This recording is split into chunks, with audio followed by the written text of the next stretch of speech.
चलिए अब आगे बढ़कर बात करते हैं अरविंद केजरीवाल की। अरविंद केजरीवाल सीएम की कुर्सी छोड़ देंगे। जहां एक और अनिल विज ने सीएम पर अपना दावा ठोका, वहीं दूसरी ओर बात करें अरविंद केजरीवाल की, तो अरविंद केजरीवाल ने सीएम की कुर्सी छोड़ने का ऐलान कर दिया है। उन्होंने कहा है कि मैं सीएम की कुर्सी से इस्तीफा दे दूंगा। तो 2 दिन बाद उन्होंने सीएम की कुर्सी छोड़ने का ऐलान किया है। उन्होंने साथ ही ये भी कहा है कि मनीष सिसोदिया जो हैं वो भी मुख्यमंत्री नहीं बनेंगे। तो आपको बता दें कि 2 दिन पहले ही जमानत पर जेल से बाहर आए अरविंद केजरीवाल ने अब कहा है कि वो 2 दिन में मुख्यमंत्री पद से इस्तीफा दे देंगे। तो केजरीवाल आम आदमी पार्टी के दफ्तर में बोल रहे थे और उन्होंने कहा कि भाजपा ने मुझ पर बेईमानी, भ्रष्टाचार के आरोप लगाए हैं। अब जनता की अदालत में मेरी ईमानदारी का फैसला होगा। तो आइए आपको सुनाते हैं कि आखिर अरविंद केजरीवाल ने क्या कुछ कहा। दोस्तों, 2 दिन के बाद, आज से 2 दिन के बाद मैं सीएम की कुर्सी से इस्तीफा देने जा रहा हूं।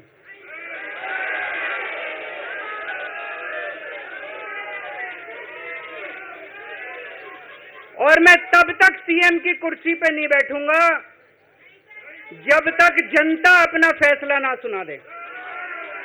मैं जनता के बीच में जाऊंगा। तो आपने सुना कि अरविंद केजरीवाल ने कहा कि मैं सीएम का पद छोड़ दूंगा। अब उनके इसी बयान पर लगातार प्रतिक्रियाएं भी सामने आ रही हैं। आपको बता दें कि आम आदमी पार्टी के कई नेता जो हैं वो भी इस पर प्रतिक्रिया दे रहे हैं। राघव चड्ढा, संजय सिंह, उन्होंने उनके इस बयान पर क्या कुछ कहा वो भी आपको सुनाते हैं।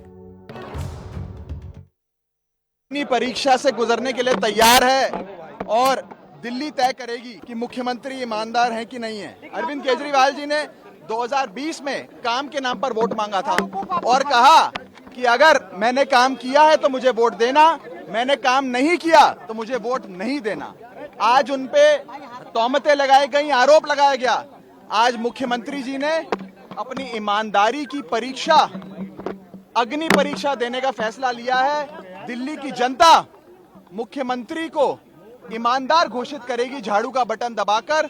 और अब आने वाला 2025 का दिल्ली चुनाव, दिल्ली की जनता उस चुनाव के माध्यम से अपने मुख्यमंत्री को ईमानदार घोषित करेगी। देखिए, बीजेपी जो है वो एक बेशर्म झूठा पार्टी है।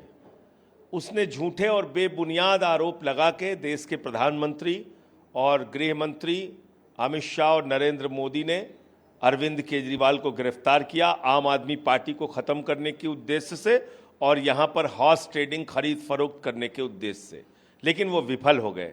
अब केजरीवाल जी जा रहे हैं, जनता से हम प्रमाण पत्र लेकर आएंगे। ईमानदार हैं या गुनहगार हैं, ये दिल्ली की जनता तय करेगी। और मुझे पूरा यकीन है कि प्रचंड बहुमत से, जैसे 67 और 62 सीट लेके 2 बार केजरीवाल जी जीते हैं। इसके पहले एक बार उन्होंने सरकार बनाई, 3 बार वो दिल्ली के मुख्यमंत्री रहे। इस बार भी वो प्रचंड बहुमत से जीत के आएंगे, जनता का प्रमाण पत्र लेकर आएंगे। भाजपा शासित एक राज्य बता दीजिए जहां शिक्षा फ्री, बिजली फ्री, पानी फ्री, इलाज फ्री, उसके बावजूद मुनाफे का बजट हो। दिल्ली में अरविंद केजरीवाल ने ईमानदारी से दिल्ली के लोगों की सेवा किया और सारे काम करके मुनाफे का।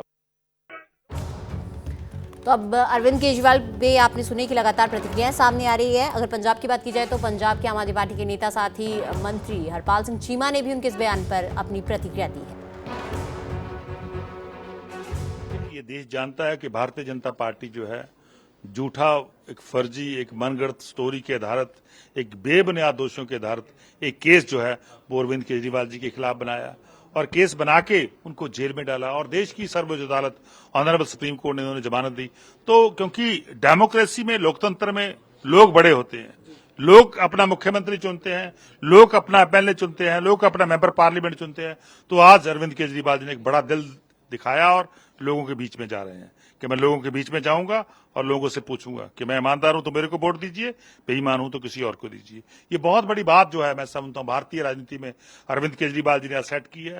एक एग्जाम्पल बने हैं वो आज देश के लोगों के सामने। क्योंकि अरविंद केजरीवाल जी सियासत में आने से पहले जब वो कमिश्नर थे इनकम टैक्स के, तब उन्होंने रिजाइन देके दिल्ली के लोगों के घरों में, जो गरीब लोग थे, उनकी झुग्गियों में गए, गरीब लोगों के घरों में गए, वहां जाके उनके साथ अपनी रातें बताई, देखा कि वो कैसे अपनी जिंदगी व्यतीत कर रहे हैं।